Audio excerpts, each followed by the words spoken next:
কখনো কি ভেবেছেন রুকুতে কেন আজিম পড়েন, সিজদায় কেন আলা? কখনো কি একবার ভেবেছেন হাত বাঁধার সময় আল্লাহু আকবার, রুকুতে যাওয়ার সময় আল্লাহু আকবার, সিজদায় যাওয়ার সময় আল্লাহু আকবার, বৈঠকের সময় আল্লাহু আকবার, রুকু থেকে ওঠার সময় কেন সামি আল্লাহ বলতে হয়? এটা কখনো ভাবার আমাদের টাইম? যার কারণে নামাজ পড়েছি পাটপারি কমে নাই। রব বলছেন as-salatu তানহা আনিল ফাহশাই ওয়াল মুনকার।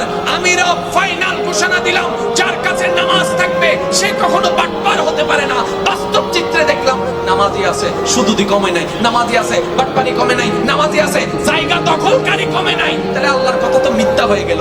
রব বলে আমার কথা মিথ্যা নয়, তোমাদের ভিতর ভেজাল। তাহলে আপনি কি চান 10 জনের মতো হতে? আপনাকে তো পাল্টাতে হবে না। সেজন্য আমি অনুরোধ রাখবো, জানা যতটুকু জেনেছেন আলহামদুলিল্লাহ, এবার জিনিসগুলোকে নিয়ে একটু গবেষণা করেন।